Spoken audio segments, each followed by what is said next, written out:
Assalamualaikum warahmatullahi wabarakatuh. Kembali bersama Mata Bicara yang konsisten menjaga adat, tradisi, dan budaya Betawi, khususnya tradisi lisan Betawi. Cerita-cerita yang berkembang di zaman dulu saya kumpulin dari teman-teman, kemudian saya narasikan sebagai sebuah cerita. Kali ini judulnya Daging Secuil Mahal Banget. Alkisah teman SMA saya di penghujung 1970-an nggak mau ngelanjutin pendidikannya, tapi lebih suka kerja. Alhamdulillah dapat kerja sebagai staf di sebuah perusahaan yang nggak begitu gede sih. Ya, gajinya kira-kira 14.000 per bulan pada saat itu di akhir 1970 atau awal 1980. Namanya Ibrahim. Dia ini udah setahun kerja, rupanya punya dedemenan. Perempuan yang didemenin ini Juleha namanya. Udah setahun juga dia memadu kasih. Nyak babeje Juleha rada khawatir kena rantat runtut, kantet-kantetan kesono kemari berdua-duaan. Tahu sendiri kan, zaman itu zaman yang adab moral dijaga. Maka pada suatu ketika nyak babenya ngobrol sama Juleha sama Ibrahim. Kata babenya Juleha, babi sih boleh-boleh aja hubungan mau bertahun-tahun, tapi nggak enak diliatin tetangga, orang, saudara, ntar diomongin. Ngomong-ngomong, kalau emang serius kan bakal lanjut jadi suami istri dengan ikatan perkawinan. Jadi gimana menurut lo, Kaget Ibrahim ditanya gitu. Dia bilang, ya be, saya kan baru setahun kerja, belum kuat ekonomi. Lah tibang gaji aja pas-pasan buat sendiri. Tapi sabar deh, insya Allah saya omongin ke nyak babi saya. Buruan deh, jangan lama-lama ya. Lo bilang tuh nyak babi lo kapan mau kemari nandain si Juleha. Besokannya Ibrahim ngobrol sama nyak babinya, dia ceritain persoalan-persoalan yang diarepin sama nyak babinya Juleha. Babinya sih setuju aja, cuma dia bilang kita nih belum kokoh, belum kuat. Babi bisa apa, nyumbang-nyumbang apa buat lo berumah tangga.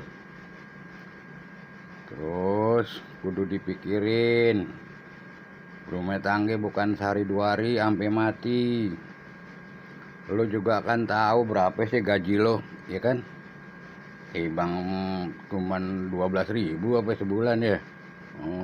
Kalau gitu kan berat kalau dipakai berdua. Gimana kalau lo nabung deh tahun, jadi ada istilah kata cukupan. Boleh deh lo nikahin tuh si Juleha.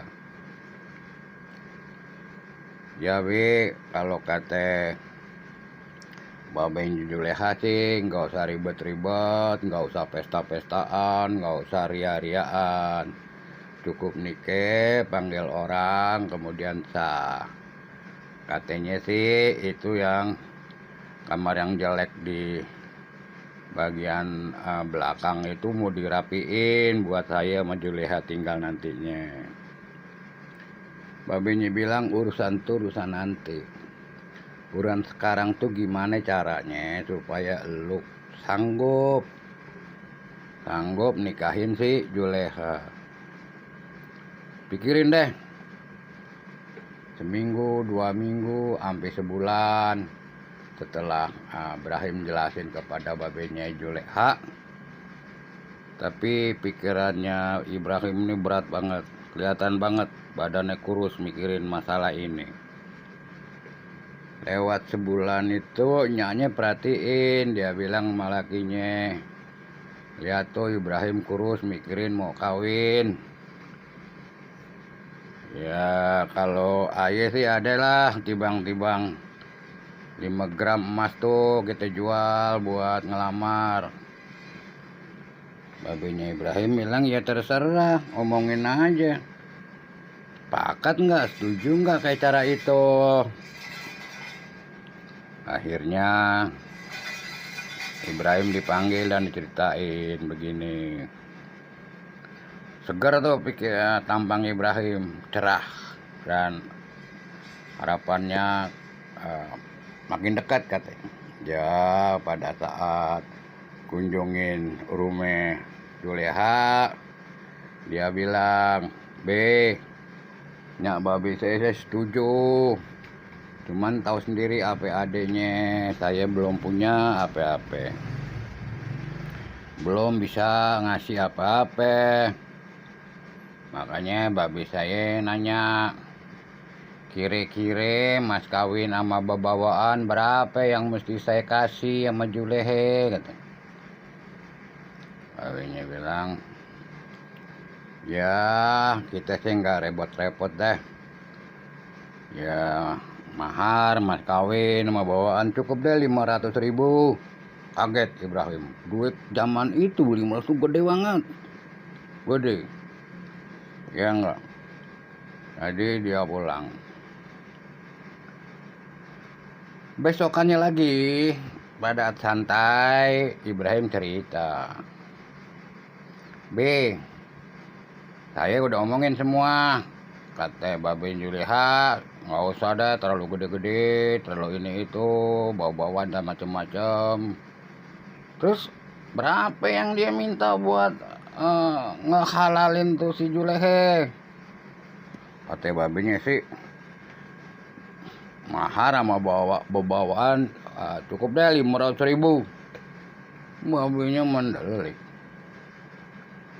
muka gila lo emang tuh duit sedikit, duit gede tuh. Ya ampun motor baru aja cuma 100.000, bisa beli motor 5 tuh. Nah emang kita ini memang belum mampu ya, sabar ya deh Ya gimana tadi suruh nanya, suruh ini. Iya gue cuma tahu, lo kasih tahu ini ya, sabar-sabar dikit mau calon mertua lo. Wah nggak bisa jadi malu kalau begini. Jadi gimana? Ya usahain deh gimana ke utang pinjam gile lo, habis lo nikah gua mesti bayar ini itu. Mereka bertiga terdiam. Ya Allah, lo mah kelewatan banget. Emang sih kudu kita ngasih bebawaan, mahar dan sebagainya, tapi kan emang kita keadaannya lagi nggak bagus. Jadi gimana? Nggak tahu gimana. Babenya bilang, lo tahu nggak 500.000 itu gede. Ya kan? Kalau dibandingin sama harga daging sapi sekarang itu sama 200 kilo. Paham lo? 200 kilo daging sapi itu sama juga 2 ekor sapi hidup yang sedang. Berat. Maksudnya gimana sih babe pakai ke daging-daging segala? Biar lo paham ya. Tibang beli daging secuil aja, masa kudu 500.000? Daging sekilo cuma 2.500 Nyaknya ketawa. Ibrahim bingung, ya Allah kemana-mana. Menet. Emang lo mau beli daging berapa? Secuil kemahalan. Lu tawar lagi deh. Ya Allah babe, ini gimana urusan daging-daging? Iya maksud gue daging tuh cuma secuil yang lu beli tuh. Enggak, mikir panjang. Ibrahim langsung masuk kamar dan pusing. Nah, babinya ini kalkulasinya bener-bener dipakai urusan daging secuil sama daging yang 2 ekor sapi dibandingin. Nah, begitulah saudara cerita dari Tanah Betawi soal daging secuil. Mudah-mudahan lumayan ngocak